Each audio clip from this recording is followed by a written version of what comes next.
Ketika kita amalkan Al-Quran, Allah akan angkat derajat kita melalui Al-Quran yang kita baca.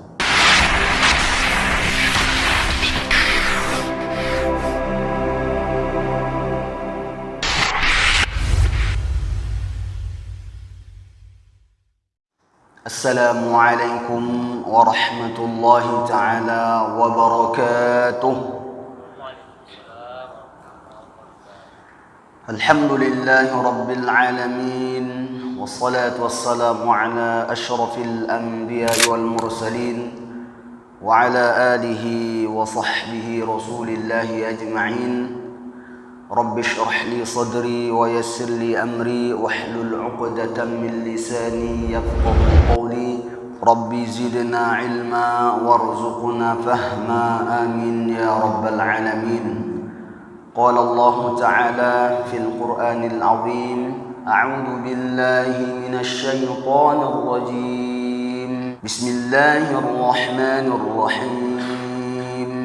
الذين آتيناهم الكتاب يتلونه حق تلاوته أولئك يؤمنون به ومن يكفر به فأولئك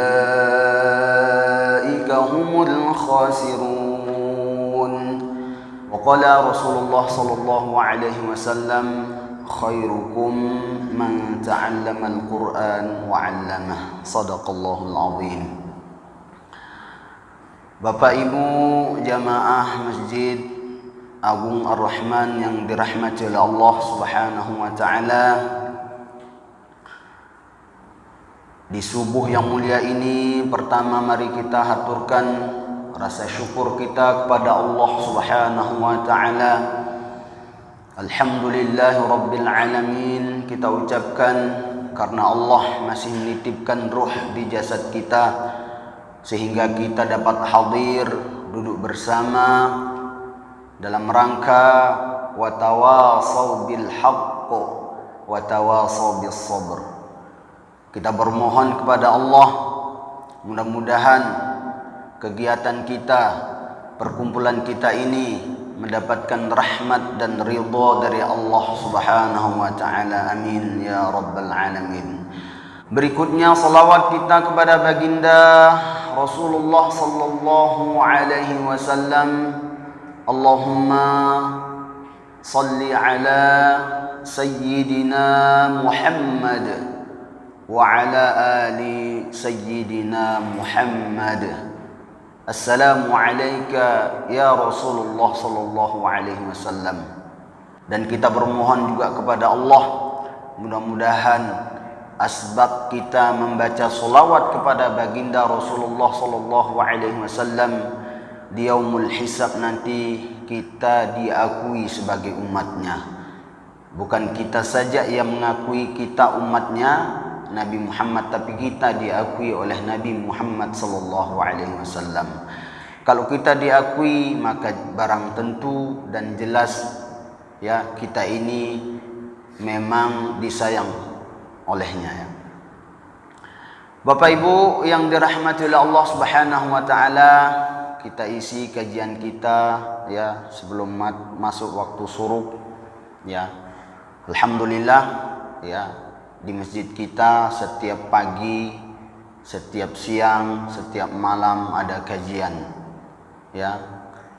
Kenapa harus ada kajian ya? Dengan kajian ini kita menyempurnakan amaliyah kita ya. Dengan kajian ini ya kita berusaha untuk melengkapi apa-apa yang kurang dari ibadah kita. Ustadz-ustadz kita sudah banyak menyampaikan tentang fikih yang mana disampaikan oleh Dr. Mawardi ya, tentang fikih zakat, fikih puasa, dan ustadz-ustadz kita yang lain ya. Jadi di pagi yang mulia ini ya saya secara pribadi menasihati diri saya sendiri, dan mudah-mudahan nanti kita bisa ambil hikmah dari apa yang saya sampaikan. Bapak Ibu jamaah masjid yang dirahmati oleh Allah Subhanahu wa taala, Ramadan dimuliakan oleh Allah sampai-sampai disebutkan dalam Al-Qur'an. Kenapa Ramadan itu disebutkan, bahkan di dalamnya kita diwajibkan untuk berpuasa? Pasti di situ banyak rahasia. Nah, mungkin yang sedikit mendasar. Kenapa Ustaz? Salah satunya mungkin di Ramadan itu Allah turunkan Al-Quran. Apapun yang bersanding dengan Al-Quran maka Allah muliakan. Ya. Karena di Ramadan ini Allah turunkan Al-Quran, maka Allah muliakan bulannya. Makanya disebut dengan Sayyidus Syuhur. Ya, induk di antara bulan. Ya, induk di antara bulan yakni Ramadan. Kalau hari yakni hari Jumat. Bulan yang bersanding dengan Al-Quran Allah muliakan. Manusia, Nabi yang bersanding dengan Al-Quran pun Allah muliakan. Bahkan disandingkan dalam syahadatain. Begitu pentingnya, Masya Allah, luar biasa. Ashhadu an la ilaha illallah wa ashhadu anna Muhammadur Rasulullah. Bayangkan, kalau kita syahadatnya hanya satu, maka batal syahadat kita. Harus dua. Pertama, bersaksi kepada Allah. Kedua, bersaksi kepada Nabi Muhammad SAW. Kenapa? Salah satunya Allah muliakan Nabi Muhammad SAW ialah karena Nabi Muhammad dikaruniakan oleh Allah Al-Quran.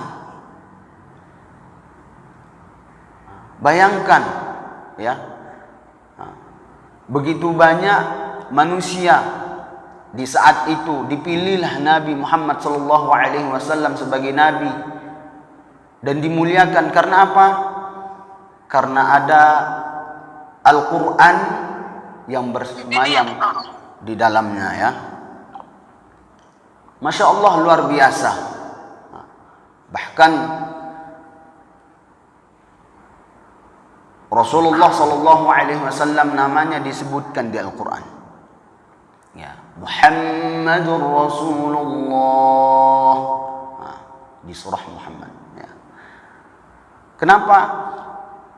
Karena Al-Quran diturunkan kepada Nabi Muhammad SAW, yakni disebut dengan Sayyidul Anbiya, penghulu para nabi.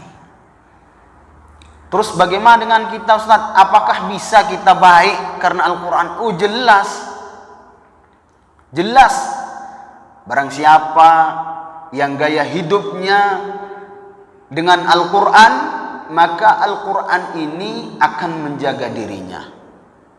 Kalau Al-Quran sudah menjaga diri kita, insya Allah kita akan jalan sesuai dengan yang kita baca setiap hari, sesuai dengan yang kita minta setiap hari, yakni ihdinas siratal mustaqim.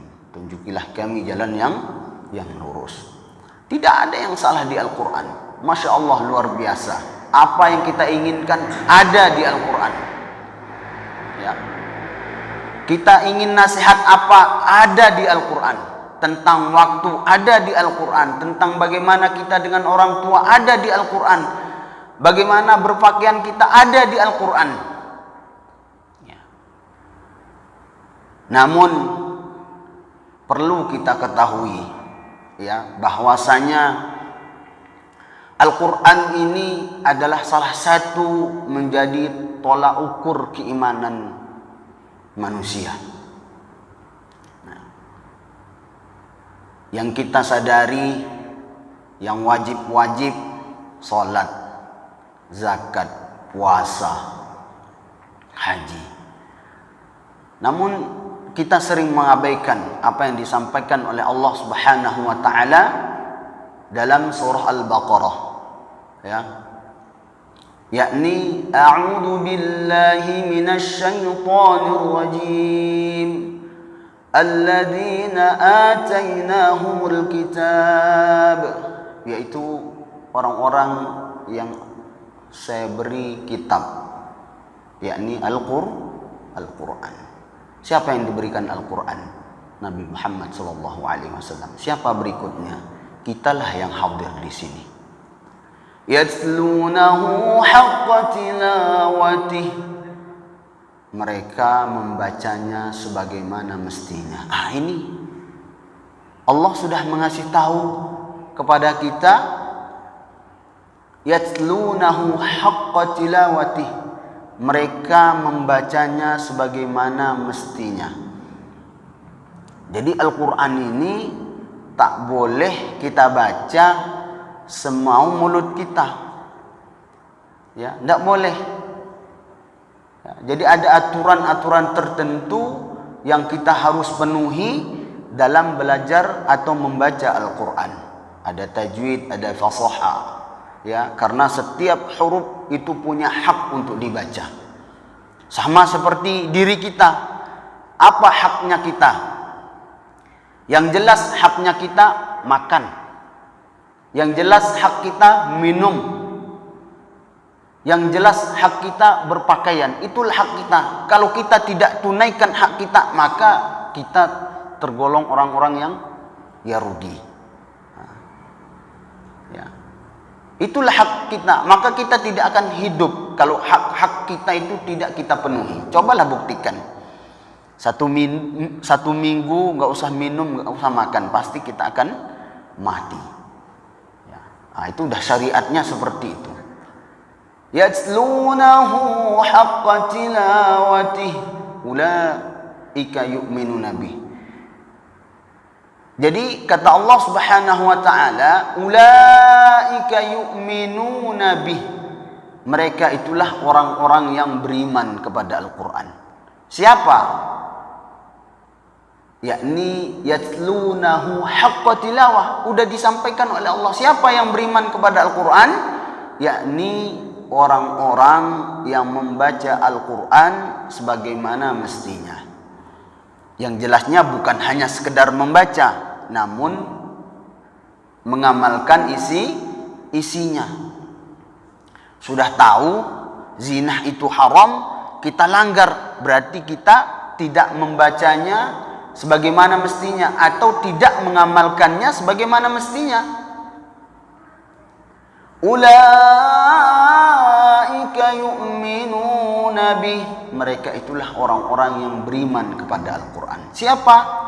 Orang yang membaca Al-Quran sebagaimana mestinya dan mengamalkan isinya juga sebagaimana mestinya.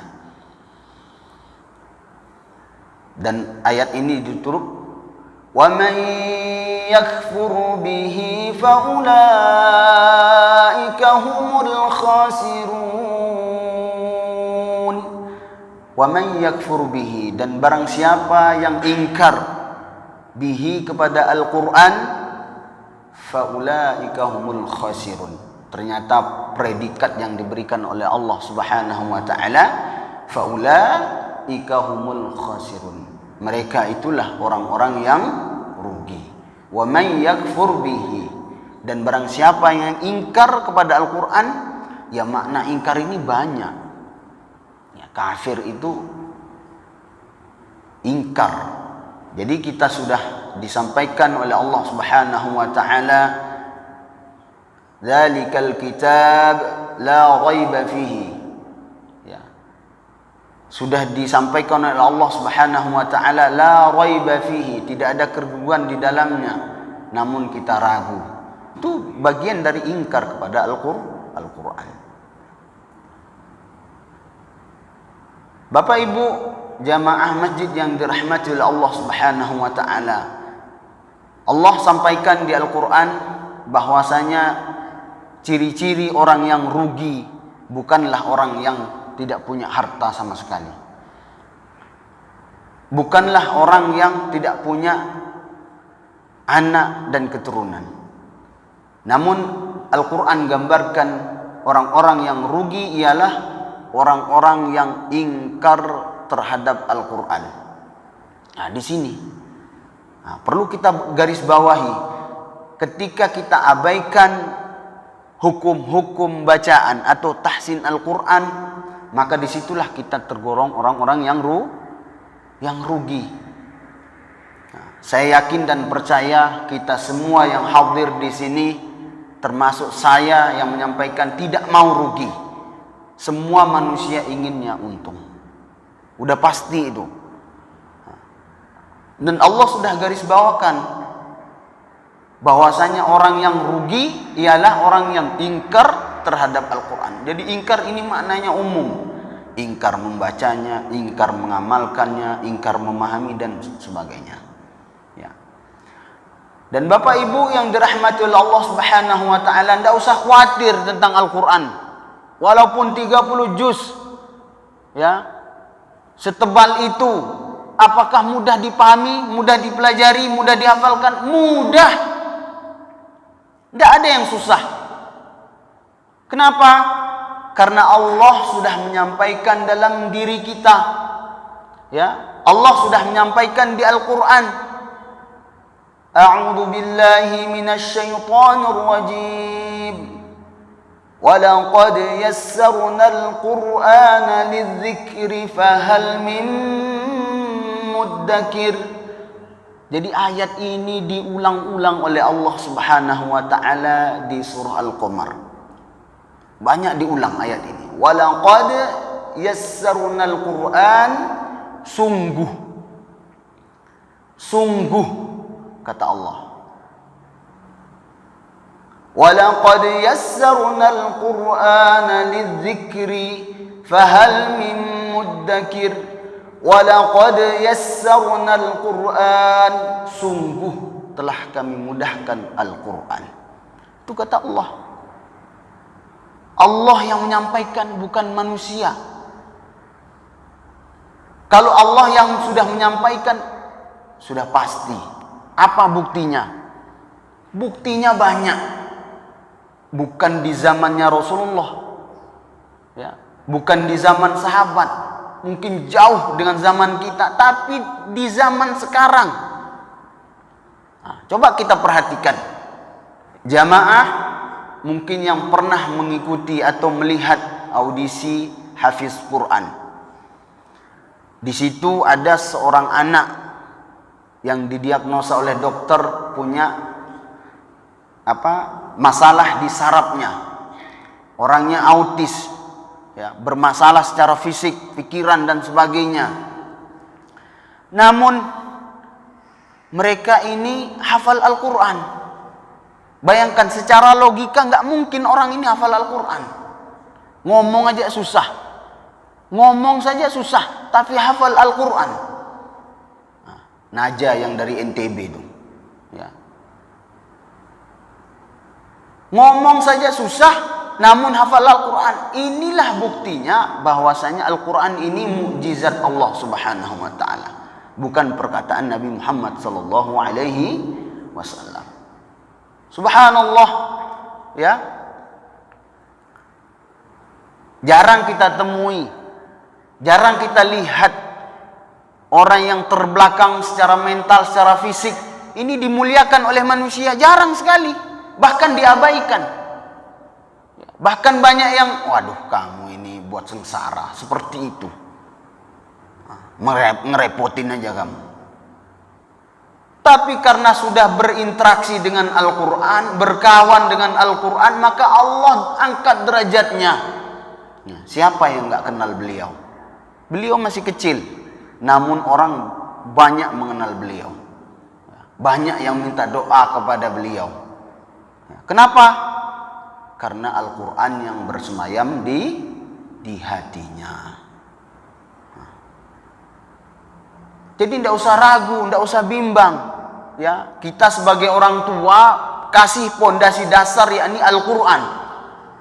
Banyak keajaiban, banyak kemudahan yang didapatkan. Ya, bahkan murid saya, ya dulu masih kecil-kecil, ya. Kalau nggak salah MTS, MA persamaan semua. Artinya ndak selesai di bangku sekolah, ikut persamaan semua. Iseng-iseng, dia hanya ikut iseng-iseng, ya, ikut beasiswa ke Turki melalui online. ikut diisi-isi, lulus. Lulus. Bayangkan kalau kita perhatikan, susahlah lulus. Namanya online itu ribuan orang yang ikut di situ. Habis itu disuruh ke Jakarta, ikut tes tulis, lulus juga. Bayangkan sekarang sudah di Turki orangnya. Kalau nggak ada Al-Quran mungkin di dadanya, mungkin agak susah. Jangankan ke Turki, di Indonesia aja susah. Namun asbab Al-Quran ini Allah mudahkan semuanya. Ya, Allah mudahkan semuanya. Kemarin imam kita yang di An-Nur, yang namanya Sofi, ya, beliau hafal Al-Quran 30 juz, ya. Dan di situ ada beasiswa untuk kedokteran dengan syarat ikut seleksi. Ikut seleksi lulus. Ikut seleksi lulus. Ya udah. Dia ambil 4 orang, ada beberapa orang yang ikut tes dan 4 orang yang lulus di Abdurrab ini. Cobalah kalau kita lihat-lihat. Standar orang jadi dokter itu luar biasa, harus cerdas. Semuanya dapat, matematikanya oke, semuanya harus oke. Tapi karena Al-Quran yang bersemayam di dirinya, maka Allah mudahkan semua. Manusia yang membuat nilai, maka Allah yang menggerakkan hati manusia ini, ya, sehingga dia mudah mengisi semua pertanyaan-pertanyaan yang diberikan kepadanya. Sudah masuk semester 4, datang pula informasi dari rumahnya, dia ini lulus beasiswa ke Madinah. Subhanallah. Udah semester 4 kedokteran baru dapat info bahwasanya dia ini lulus beasiswa di Madinah. Kapan tesnya? Tesnya ini sekitar 3 tahun yang lalu. 3 tahun yang lalu dia tes iseng-iseng nyari beasiswa ke Madinah, ternyata tidak ada keluar namanya. Dia hijrahlah dari Jogja, hijrahlah ke Pekanbaru. Ikut tes beasiswa di Abdurrab, lulus. Sudah masuk semester 4, ternyata keluar pula namanya ke Madinah. Dan beliau menyampaikan ke saya, gimana Ustaz, apa yang saya harus ambil? Nama saya keluar beasiswa ke Madinah, sementara saya baru semester 4 di kedokteran. Waduh, saya bilang susah ini.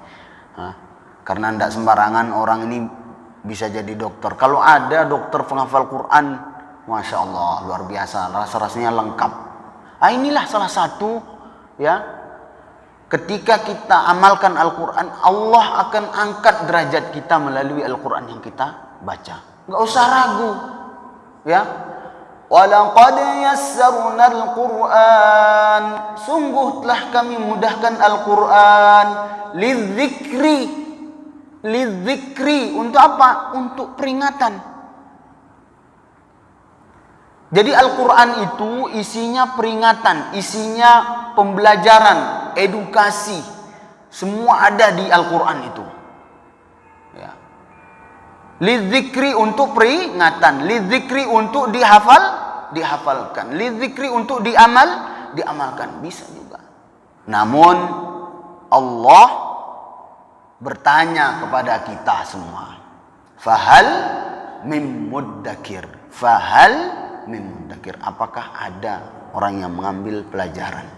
Itu lagi pertanyaannya. Kita sudah dikasih nasi di depan mata dengan lauk yang lengkap, namun kita tidak mau makan, jelas kita tidak akan kenyang. Kenapa? Karena tidak kita mau ambil apa yang kita diberikan. Jadi kalau kita ambil, maka Allah yang akan mudahkan. Waduh Ustaz, saya umurnya udah tua Ustaz, wayah untuk belajar Quran. Anak saya ajalah. Membaca Al-Quran dengan baik dan benar itu tidak ada batasannya, hanya yang kecil saja, hanya yang remaja saja, hanya yang tua saja, tapi semuanya, ya. Karena membaca Al-Quran baik dan benar ini salah satu syarat bagaimana diterimanya ibadah kita. Jadi ini perlu kita pahami, ya. Yang penting itu Yang wajib itu bukan hanya sekedar sholat, bayar zakat, enggak, tapi baca Al-Quran sebagaimana mestinya itu sangat penting. Ya, kaya betul Al-Quran ini, hurufnya berbeda-beda. Ya, ko dengan ka berbeda. Kalau di tulisan Latinnya perbedaannya hanya sedikit. Ya, nah, tapi kalau di Al-Quran antara huruf ka dan ko itu berbeda hurufnya. Jadi Bapak Ibu yang dirahmati oleh Allah Subhanahu wa taala. Jadi Allah mudahkan Al-Qur'an untuk kita baca, untuk kita pahami, untuk kita amalkan. Sekarang Allah mengembalikan kepada kita, apakah kita mau mengambil dari materi yang Al-Qur'an berikan kepada kita. Kalau kita mengambil, maka Allah yang akan mudahkan. Bukan EQ kita. EQ kita ini sebagai pendukung saja. Tapi kemauan, kesungguhan itu yang paling penting. Kalau memang Al-Quran ini untuk orang-orang yang cerdas, maka seluruh profesor ini akan hafal Quran. Kalau memang kekuatan yang banyak, yang kuat, yang membuat Al-Quran ini bisa kita hafalkan, maka para tukang, para pekerja keras itulah yang mampu menghafal Al-Quran. Tapi tidak, ya. Jadi Al-Quran ini mampu dihafal, mampu dipelajari. Bagaimana membacanya itu karena kemauan kita, kesungguhan kita. Disitulah Allah mudahkan.